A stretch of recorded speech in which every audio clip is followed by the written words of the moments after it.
Hello, my name is Jennifer Tompkins, and I am the Director of Community History and Education with the Grand Rapids Asian Pacific Foundation. And I am really excited about the presentation I have to share with you today. It is on Grand Rapids history. It's Chinatown's most prominent family. Today, I'm just going to share my research that I've been conducting for the better part of coming up on 10 years. And I hope that you come away from this presentation knowing a little bit more about our local history, but also the history of Asian Americans as well. And with that, let's begin. Okay, so the importance of local history in AAPI history. I really firmly believe that AAPI history must be taught at the local level. And I say that because currently, if we're taught AAPI history, it's usually from events that took place in California or other Western states. But this actually puts forward false narratives because there is no national narrative when it comes to AAPI history. It is incorrect. It also reinforces misconceptions, and it has a tendency to highlight the exclusioners or the excluders rather than the people who endured exclusion. And in the process, it diminishes what these individuals went through and how they overcame many obstacles. Furthermore, I think local history is hand in hand with legacy. And we can see legacy everywhere we look throughout West Michigan. There's evidence of West Michigan's earlier communities. It's all about being visible. And AAPI individuals, our history has a long history of being invisible. When you look at city names such as Holland or Zeeland, you get a pretty good idea of where those folks, those settlers came from. You can go through Grand Rapids West Side and you see Polish halls. And again, that's kind of indicative of the people who were here before you. There are bronze statues of Lyman Parks, Grand Rapids' first African-American mayor, Stanley Ketchel, beloved son of Grand Rapids Polish immigrant community, Chief Noonday, leader of the Grand River Band of Ottawa Indians. And then you also see names commemorated on buildings, such as the DeVos Place, Frederick Meyer Gardens, Cesar Chavez Elementary School, the Van Andel Arena, Rosa Parks Circle. But there's one thing that is in common with all of these landmarks, all of these individuals, all of these buildings. Not one of them is commemorating someone of AAPI heritage. And what does it mean when your community is visibly absent? Does it mean that you were never here, that you don't belong? Let's look into that a little bit because that's something really dear to the Grand Rapids Asia Pacific Foundation, because we want everyone to feel included. And that leads me to graph origins. If you go to the Grand Rapids Asia Pacific Foundation website, there is a tab for history and education. We've only been working on this for about a year, but right now we have our heritage boards up. And our founder, Ace Mirasegan, I think he put it really well. In the top left, you'll see a picture of Red, who was then 3 years old, when he was the inspiration for the Grand Rapids Asian Pacific Festival. Ace went on to say that there were maybe 7 other Asians in his school. And even though he lived here for 24 years and was a US citizen, he felt the weight of really being one person who is supposed to represent a whole continent. And that can feel very isolating. And he didn't want that for his son. So he decided, we're going to have a festival, we're going to celebrate our culture, and we're going to help young and old, not just people in the AAPI community, but just West Michigan in general, learn about our culture, celebrate it, and see all the wonderful, diverse folks that come out and celebrate with us. And it was in the spirit of the festival and our purpose of just creating self-pride in the AAPI community, but then also awareness in the larger West Michigan community. that we decided to have these origin boards that tell the story and put a face, when possible, to a name. And we focus on the local, I call them local legends, because I want it to touch home that we were here and that we have done great things. So just to quickly just touch base on these, the first one we have is Chan Hoi, who we'll be talking about a little more today. We have Virgil Nishimuro Westdale, who was half Japanese and served in the 442nd Regimental Combat Team in World War II, which was made up of entirely Japanese Americans. And a little tidbit, they went on to become the most highly decorated unit in US military history. Something that is pretty ironic when many of the individuals, their families were in internment camps.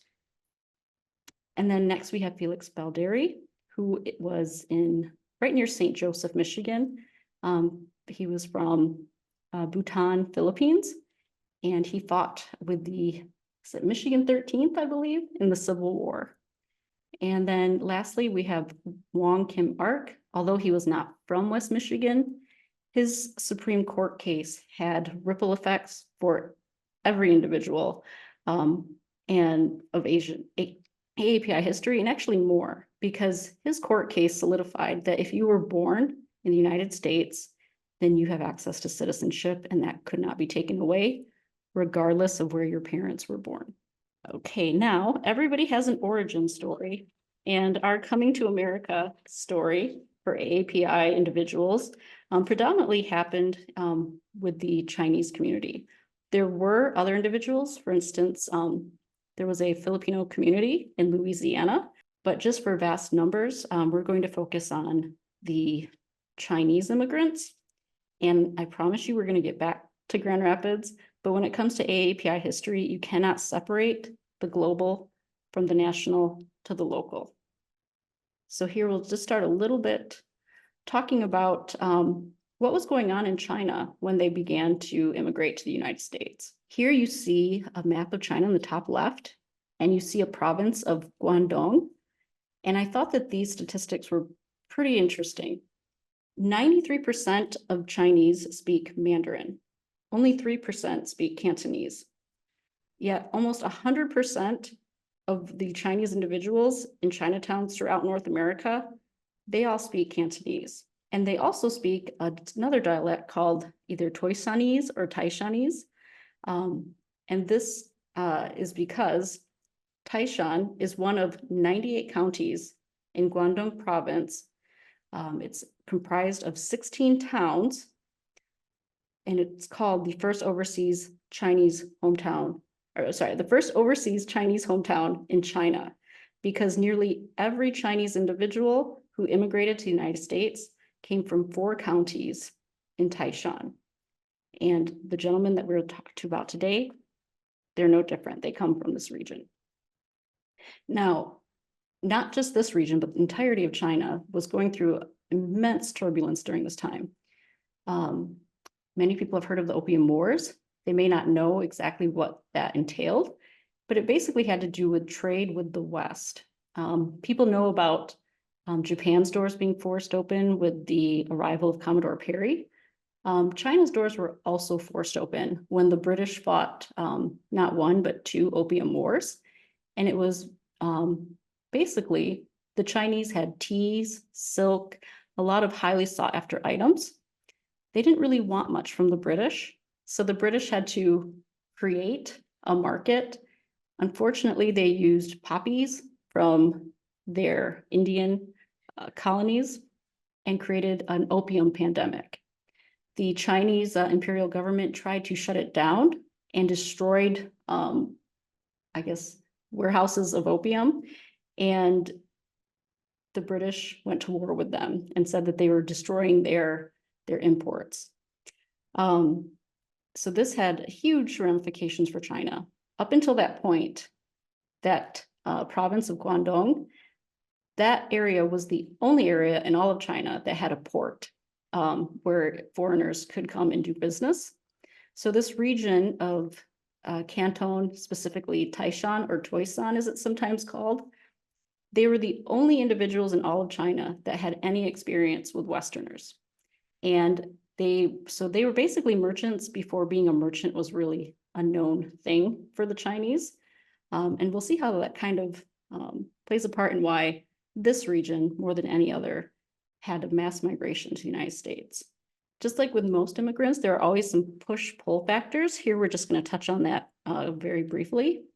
So we talked about national instability. This wasn't just the Opium Wars, but China had hundreds and hundreds of years of dynastic rule. It is during this time period that the dynasty ends and a republic is formed. And you can imagine how that type of upheaval would trickle down and affect all of the citizens of that nation. There were also famines during this time. So this, while the Irish had the potato famines, which many people know about, China also had famine. And when there's no food to eat, got to find a way, whether that's leave or find a way to earn more money. But that really affected the need to migrate to the United States. There were also natural disasters. So this area of Toisan is in the Pearl River Delta, which is extremely fertile land when you can control it. But when there is just a huge amount of rainfall, crops are destroyed from flooding, and again, no crops, no food, famine. There were also some pull factors. So the United States in 1849, gold was discovered in California, and individuals from around the world were attracted to California. And so from before 1840s, there were basically no Asian immigration, or the numbers were just so minute. Afterwards, thousands each year were entering the United States. And even if you were a very low paid individual in the United States, you were still making more money than you would in your home country. Also, I just wanted to note with Gold Mountain, even if they were not mining, there wasn't a lot of outrage towards the Chinese at this time because they were more than willing to pick up any form of work, and they weren't in direct competition with laborers. So maybe instead of mining, many of them did the laundry business, or they were restaurant workers. They worked occupations that the typical Caucasian man at the time was not interested in being employed. With that said, the gold rush did not create a lot of animosity towards the Chinese. But in 1870, there was, people say it was either a recession. It actually more closely resembled a depression. And when there are less jobs and less money and competition becomes more fierce, people are much more likely to scapegoat. And that was the case for the Chinese. I call this section the Chinese exclusion, but in small type, it's not the end of Chinese immigration. And that goes back to the need for teaching AAPI history at the local level, because although the number of Chinese in the country does fall at this time, the number of Chinese in the Midwest exponentially increases. So to say that Chinese exclusion happens, the amount of Chinese, considerably drops off, might be true for the Western states. It is the exact opposite in the Great Lakes region, partly because of the extreme racism that they endured on the West Coast. And that was during fighting for jobs over the railroads. The Chinese would actually use those railroads and just travel east to get away from not just racism, but just all out violence. Many people are not aware that the largest mass lynching occurred to Chinese railroad workers. And so even though the Great Lakes region, West Michigan, wasn't perfect by any means, at least there wasn't the just the extreme hatred and expulsionary tactics. So it was actually a step up, and that's why our numbers increased. So this, I'm just going to break down briefly. There are national restrictive immigration legislation, but then there's also state and city ordinances. And that's where you really see the differences between the life of a Chinese individual living in California, let's say, versus an individual living in West Michigan. Another point to put out there is, even though the exclusion laws for Chinese was passed in 1882, that's just a law. It's just words on a piece of paper. There was no administrative arm to it. There was no way to enforce it. So for many years afterward, that's why our numbers of Chinese were able to go up exponentially, because what's to stop them from coming in when there's no one there to enforce it? So I just want to touch briefly. In 1875, the Page Act was enacted. This was actually the very first restrictive federal immigration law in the United States. And this targeted specifically Asian females from entering the United States. Everyone knows about the Chinese Exclusion Act, but they don't realize that actually years earlier, it was Asian women, specifically probably Chinese women, that were the first victims of racial prejudice and immigration. 1882, the Chinese Exclusion Act happens. 1888, the Scott Act. So really, to say Chinese exclusion, it should be Chinese exclusion laws, because like most things, it was little by little by little until the gateways for eventually all Asian immigration to slam close. It didn't happen overnight. Now we'll talk about restrictive state legislation and city ordinances. Yes, we had the laws that applied to the national, all of the states, every individual. But again, those laws were not enforced equally in every state. For example, certain states had banned marriage between Asians and Caucasians. Some banned Asian and any other race. And just an example also, the Expatriation Act of 1907 meant that a woman who was a US citizen, if she married someone who was a foreigner with different citizenship, she would then take on the citizenship of her husband, effectively giving up her US citizenship. The Cable Act of 1922, after women's suffrage, did away with the Expatriation Act for every group except those who could not be eligible for citizenship. So aliens ineligible for citizenship is code for Asians. So Asian men specifically were targeted so that they couldn't marry local women, and the women from their country were barred from entering.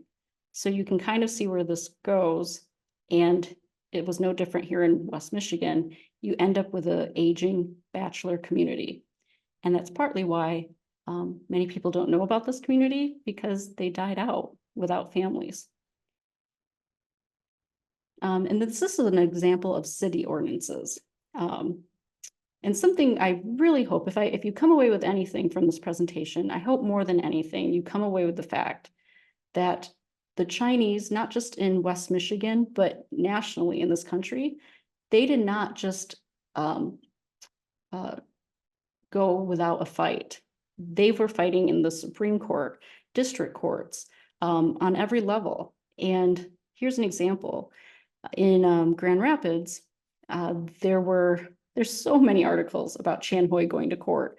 You'd think that how did he run businesses? Because he's always in court. But here it talks about aldermen with the city. They did not like the fact that the chop suey houses had stalls. They thought that inappropriate behavior must be going on in these stalls. So they refused to give the chop suey restaurants in town licenses. And Chan Hoi bought this, and he actually won. It was found that they did not have the authority to ban licenses. And so his license was granted. And there were many, many stories talking about this. Additionally, there were ordinances asking for his bright neon light that said chop suey. They wanted that taken down. So he went back to court, had to fight that. And it was just continually, but he didn't just lay over and take it, which I think counters the stereotype of Asians being passive, apologetic, easy victims, because they did not allow themselves to be victimized. They fought back. Here, I touched on this a little bit, but enforcement of Chinese exclusion laws, or the lack of enforcement, is probably a better description. We think about Angel Island as the focal point of what stalled Asian immigration. That's really not true. When you look at the numbers, and we'll look at census data a little bit later, but actually the number one deterrent of Asian immigration was the health inspections. They were very invasive, dehumanizing, and nothing like that took place at Ellis Island. And it only took place at Angel Island, which was predominantly Asian immigrants. And the inspectors were very vocal about the fact that they knew they were there to bar immigrants, not to allow immigrants. And so this first one is an article talking about Chan Hoi's son, Chan Sing. He was held up and denied entry because they said that he had an eye disease. And this eye disease was responsible for, I believe it was 2/3 of Chinese immigrants being rejected. What came out of this is that many of the Chinese said, if you paid, then you no longer had the eye infection, but you'd have to pay in Hong Kong before you left, and then you'd have to pay when you arrived in San Francisco. Basically, everybody wanted a cut. And think about this. Chan Hoi was the most powerful Chinese man in Grand Rapids, and this happens to his family. What if you're just an average guy? The likelihood that you'd be reunited with your family goes down immensely. And here are just a couple other articles. When immigration, the ability to enter and exit, are always tumultuous, and you don't really know what is going to happen, you're probably not very likely to go back home. And with that, families went decades without seeing each other. Some never reconnected in their lifetime. And here you see Chan Hoi really just wants to go home to see his aged mother. The next story, you see that he had a brother, Chan Mi, who was stopped at the Sault, which is Sault Ste. Marie, and deported to China. So I said the reinforcement or the lack of enforcement of the Chinese exclusion laws. First of all, its geography is the main deterrent. I have some in red here in the Great Lakes region. These are all cities where Chan Hoi had businesses. He wasn't just the king of Grand Rapids Chinatown. I think he was the king of many Chinatowns throughout the Midwest. San Francisco, here on the West Coast, was the largest port of entry for Chinese immigrating to the United States. Portland was also very popular, but if you look up in the top left corner, you see Vancouver, British Columbia. After the enactment of the American Chinese exclusion laws, Vancouver became a major hub. Canada's immigration laws and America's immigration laws were completely different. And Canada's immigration laws, it was argued by many Americans who were against Chinese immigration, actually encouraged illegal Chinese immigration to the United States. So we see Vancouver was a major port of entry, and with the newly completed Canadian Transcontinental Railroad, you can see here, you can take that all the way through Spokane. You can see North Dakota, you can see Wisconsin. But then if you get to Michigan, our Great Lakes are inlands for individuals trying to get into the United States. So Sault Ste. Marie became a hotbed of illegal immigration because the Chinese exclusion laws made Chinese immigrants the very first illegal immigrants in the nation, in the history of our nation. And many of them were entering at Sault Ste. Marie, also known as the interior Ellis Island. Additionally, Buffalo, New York, which you see over there on the right, just west of Syracuse, was also a hotbed because of Toronto being so close and the railway systems that were present in Buffalo. Detroit, Cleveland, Pittsburgh. And what's interesting, so Pittsburgh, Cleveland, Ohio, Detroit, and Grand Rapids. If you look at newspapers from that time, we are not the only city that had a lost Chinatown or a forgotten Chinatown, or there was a forgotten Pittsburgh Chinatown. There was a forgotten Detroit. There was the lost Cleveland, Ohio Chinatown. And so we're not alone. And Chan Hoi's story, even though it's very fascinating, it's not really, it's unique, but it's not as unique as I once thought it was. And here's a photo of Chan Hoi and Chan Sing. And this is from 1907 in the Grand Rapids Herald. And at this time, his son Chan Sing had already been rejected once for having what they said was an eye disease. So when he tried to have him brought in again, he wasn't taking any chances. And he actually had both senators from Michigan go to bat and actually advocated for him in Washington, D.C.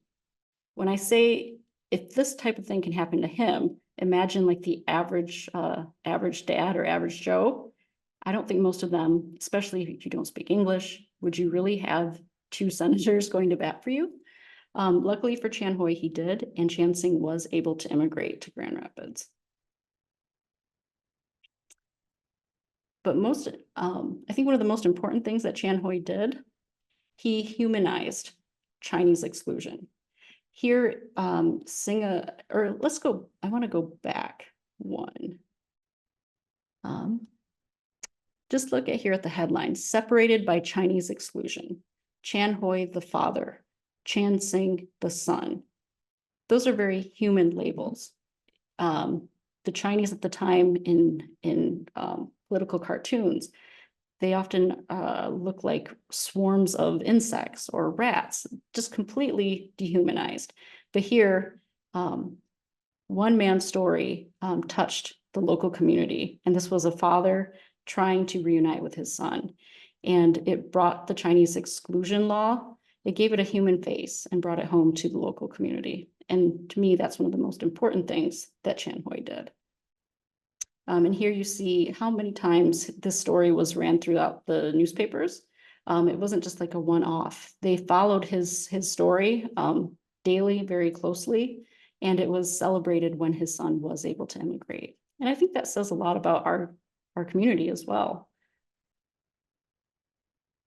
So I mentioned Toi San as the birthplace of Chan Hoi. Given everything I just talked about, it kind of makes you wonder how strong were those pull factors to make someone allow themselves to endure all of the discrimination. And so I just wanted to show some photos of his hometown. So these elaborate, ornate buildings are all over the countryside in Toi San. And they almost look like military towers or military palaces. And that's in effect what they were. The instability in the region, it didn't end overnight. It went on for many, many years. There was the Boxer Rebellion, Taiping Rebellion. It was years of hardship. And the better working opportunities in America meant greater wealth. But greater wealth meant their families back home became targets. These elaborate buildings were all made by international Toisanese who had sent money home. And these guard towers were really guard towers, so they could be kept safe from bandits, kidnappers. And it just kind of tells, it's a visible representation of what you could possibly have if you were willing to take the risk and tempt fate in America. And I think it really, at the end of the day, I think a lot of people just want to take care of their families and make sure that they have food on the table, and that's exactly what they were doing. Okay, so here's another photo I found of Chan Hoi, also known as the King of Grand Rapids, Chinatown. This is the first image of him that I found, and this was after years of researching him. I talk about the invisibility of the AAPI community in history. I stared at his photo for more than minutes. It was so nice to have a face to all of the articles that I had seen.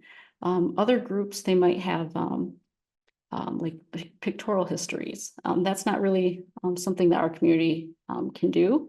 So every image is so important and so powerful. And I'm so excited that I can actually share his face with you. Hung Far Lo and Hung Ying Lo.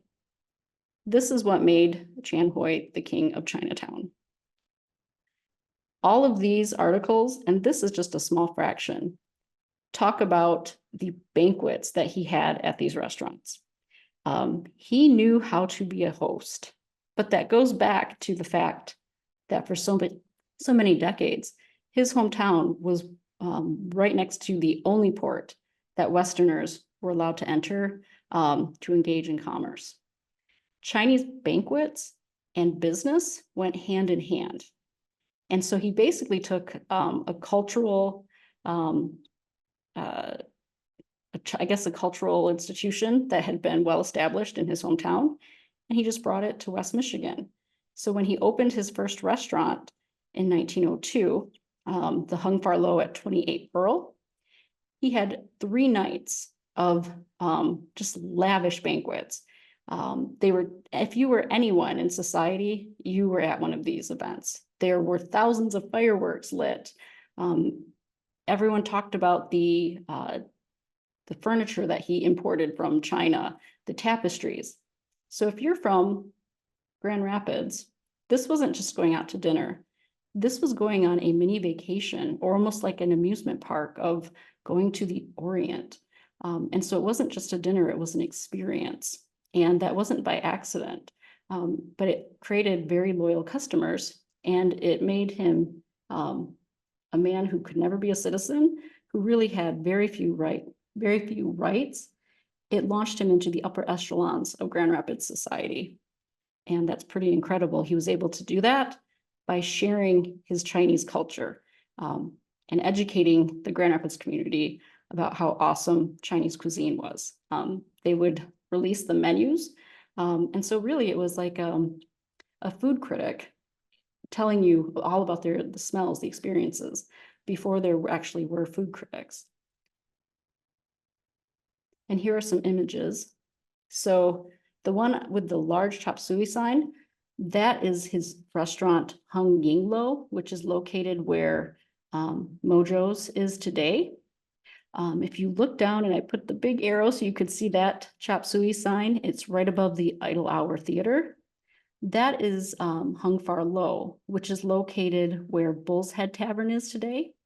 And I have next to each other what it looked like at the time that he had his restaurant, and then modern day Bull's Head Tavern on the far right. And here's the interior of his restaurants, and you can just see the opulence. But that isn't really by accident. In order to be given merchant status, initially restaurants were not given merchant status, which got Chan Hui into quite a bit of trouble. But once again, because the Chinese didn't take it without a fight, they kept petitioning that restaurants were definitely worth having merchant status, that they generated income. Because remember, even though the Chinese people were not wanted in the United States, Chinese merchandise was highly sought after, which is why even though the Chinese exclusion laws banned most Chinese from entering, merchants were never banned. And so merchant status was something very highly sought after. And for Chan Hui, that was no different. Again, here is a better picture of Hung Ying Lo. And this is at a Lions Club parade, I believe it was. But you can just see all of the people lined up, and you can see the people in the windows. So those are the faceless, nameless Chinese individuals who lived here in our town, and we probably will not ever really know their stories. But here again, it just shows how him and his businesses were continually in the press. Again, there's Idle Hour, the theater, and they were really good at their marketing. They would aim it at come in after the theater. And it was just continuously in the papers. So it wasn't any secret. So the story, it's not that it was hidden, it just was forgotten. Again, talking about the embroidery, it looked like Peking. It was, like I said, it was an experience, not just a dinner. And merchant status, I had touched on that briefly. And here is the Heritage Board of Chan Hoi. And he didn't just have hanging low and hung far low. He also had laundries, but most importantly, he had a grocery store, which was also a wholesale company. And remember, import, export, Chinese merchandise is what was highly sought after. It's what the two opium wars were fought over. So the fact that he was able to open the store was his golden ticket. And I think it's also important to note, there wasn't a large enough Chinese population to warrant a Chinese grocery store necessarily. There are many theories, and I think that there's a lot of validity to it, that these stores were more of a immigration strategy rather than an actual business, because he would have made a lot more money in the laundries and the restaurants than in a Chinese grocery store.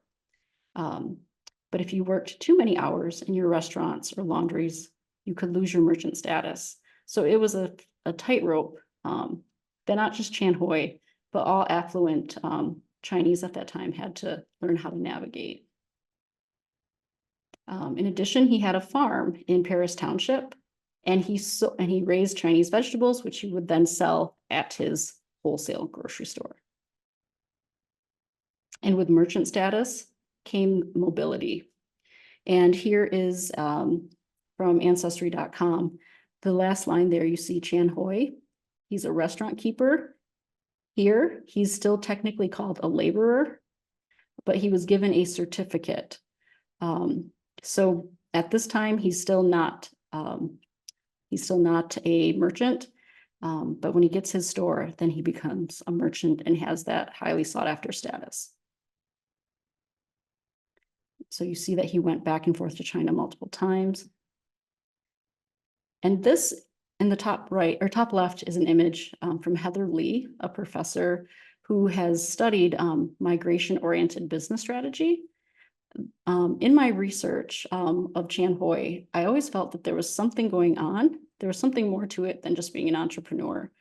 And in her diagram, she shows how a business would have active partners or managers, passive partners, and then employees. And through this model, they were able to cycle through. Active partners could immigrate and emigrate to China and the US. Passive partners would rise up and take their place. Active partners, when they came back to the United States, passive partners they just went over and over circulating themselves throughout this pyramid. And the right is Jack Can. He starts out, this is his World War I draft card. He starts out and you see that he is a cashier at the Hanging Low. And he is just a laborer at this point. But in the next article from 1924, he is now the owner of Guangxing Co., which is Chan Hoi's grocery store. So at least in this example, it does fit nicely into the migration-oriented business strategy. Just something to think about. Here underneath, you have Chan Hoi's status. This talks about it talks about the document we just looked at, how he was a laborer, but they allowed him to re-enter. They wouldn't recognize him as a merchant, even though Senator Smith went to bat for him. The immigration inspectors were very powerful, and what they said when they didn't really have any way to dispute their rulings. The last photo is another draft card, and this is someone who would have been on the bottom rung, simply an employee. We don't really know much about Dong Hong, but it says that he was a waiter at 141 Monroe, which we know is Hung Far Lo. Or I'm sorry, Hung Ying Lo. But we never know anything else about his story other than his registration card. And then just one final thought on this. So this is an Excel spreadsheet that I've been putting together using World War I draft cards. You have all of these individuals living in Grand Rapids, but if you look at their birth dates, many of them were born after the exclusion laws. And given their professions, laborer, not employed, restaurant worker, technically they should not have been able to immigrate to West Michigan, which kind of tells you that they most likely immigrated here illegally. But again, the Chinese exclusion laws did not ban immigration. It didn't ban Chinese from coming. It just made it illegal. Charles B. Young. So Charles B. Young may or may not have been Chan Hoi's brother. There was something called paper sons, which was a loophole that many Chinese took advantage of. The immigration records in San Francisco were all destroyed in the San Francisco earthquake. And so you couldn't really prove whether or not you had been in this country before. And so one of the ways that you could come is if you had a relative here that would sponsor you. And so there were many, many, many people who had many, many, many children. And all of those children immigrated to the US. So here is the story about Chan's brother likes the city. And this is the first article I could find that talks about Charles Young visiting his brother Chan Hoi. He came here from Portland. It talks about how he was so nicely dressed. He was very westernized, and that he was spoke very good English, and that he was married to a woman who was an American, is what they had said. They had 2 children, and we will learn a little bit more about them in the next slide. Another article called 6 Chinese Folks. It's talking about him, his 2 children, his wife, Anna, her sister, Julia, and their brother, who we'll talk about in a couple slides. Okay, so the little boy in the article was Charles B. Young, Jr. And his story is not it's not that rare. When you have all of these obstacles, life is hard. These additional obstacles can make it unbearable. The article right underneath his image, before I go to the image, I just wanted to, this photo here is from his yearbook at South High here in Grand Rapids. And his quote was, "The will to do, the soul to dare." And there's like a kind of a sense of optimism in that. And so all of the hardship that he endured, it really kind of touched home for me. So the article beneath his photo, it says, "Faced yellow peril." Asian immigration was often called yellow peril. And this article is from when he's a little boy, and they lived at 522 Prospect Street in Heritage Hill. A neighbor viciously attacked him because he had gotten into like a schoolyard pushing match with the neighbor's son. The neighbor beat him so severely that he was hospitalized. And the fact that the newspaper would kind of make a joke of it and call it that he faced the yellow peril, really, it was something that really affected me, because during the pandemic, there were many instances of Asian hate, and it was minimized, or people would find comedy in it. So it wasn't anything new, but the fact that comedy could be found when a grown man is attacking a child, we can do better than that. And I think that West Michigan has done a lot better than that. And you can tell when you go to the Asian Pacific Festival, there's such an outpouring of interest and joy and and just a real respect for the culture. But I can't imagine going through what Charles B. Young went through as a child. Then as a teenager at the age of 17, these two articles in the middle, and this was something I didn't know. A wall had collapsed in Grand Rapids and millions of water rushed through the streets. And two little boys were swept up and one of them perished.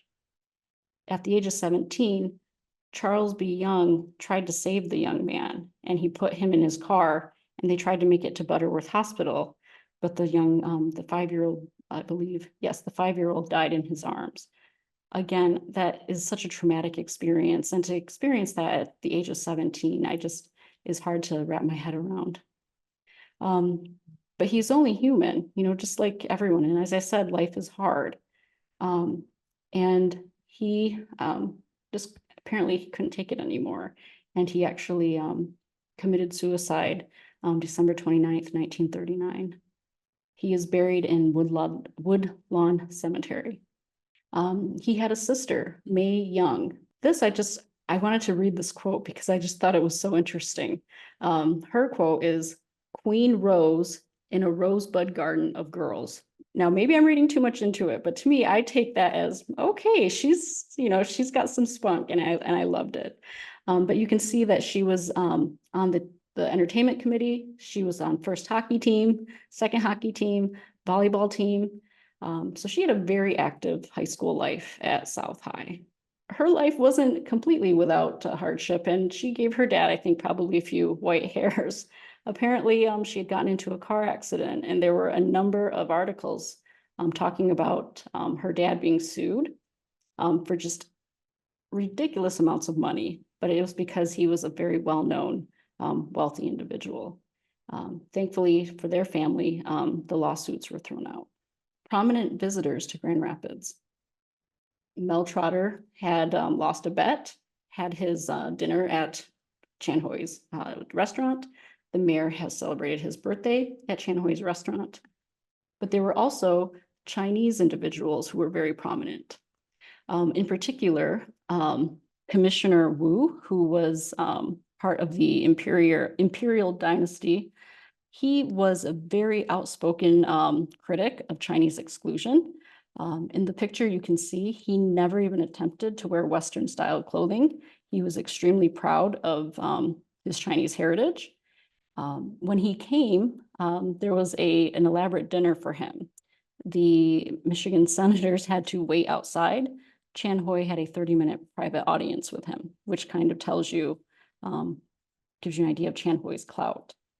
There was a local Grand Rapids individual who did impress Minister Wu, and that was Miss Bissell. I'm drawing a blank on her name. They just call her Mrs. Bissell of the Bissell vacuum company. She had made him a custom sweeper that had his name in Chinese and in English. He was just so impressed that there was a female head of a company as big as the Bissell carpet sweeper factory. And he actually went on to be a huge proponent for women's rights to vote. Again, just sharing culture. I was so surprised to see Gung Hei Fat Choi, which is Happy New Year, in Cantonese in bold letters right in the middle of the Grand Rapids Press in 1901. Okay, now our last individual, Harry Clyatt. I mentioned the 6 individuals article, and that it was Charles Young, his wife, his sister-in-law, his brother-in-law, and his 2 children. I only recently discovered Harry Clyatt's story. And I wanted to include it because it was very interesting, very different than any other story I'd found on any Chinese immigrant. And it also shows that there's so much about our Chinese community, the history, that we still don't know. And so I encourage anyone to just come visit the library, visit the Grand Rapids Public Museum, dig through. There's a treasure trove out there. Harry Clyatt was a military man. He fought in both the Spanish-American War and World War I. He was a mess attendant because at that time, there was there was a thought that Asians did not make good soldiers. That did not damper his ability to be phenomenal. He actually systematized how the army fed its troops, which is possibly more valuable than any one fighting man could do. Because Napoleon said soldiers fight with their stomachs, and that is true. I just thought it was kind of cute that, of course, the newspapers talk about, hey, ladies, he knows how to cook. And I just thought, wow, that's okay. That's what you take away from that story. Sadly, though, he died too young in a car accident out in Portland, Oregon. But here is his cemetery plot, and you can see that he's buried in a military cemetery. When you're an illegal immigrant, you are very vulnerable to crime because it's harder for you to report crime when you may or may not be here illegally. But again, I said that Chan Hoi was not one to shy away from a fight. And my goodness, he was not at all. But it's also sad to think one man who did so much for the community. He was the sole reason Grand Rapids had a fireworks display on not just 4th of July, but also Chinese New Year. It wasn't the city, it was Chan Hoi that put those on. But he was assaulted multiple times. But again, he humanized it for the local community.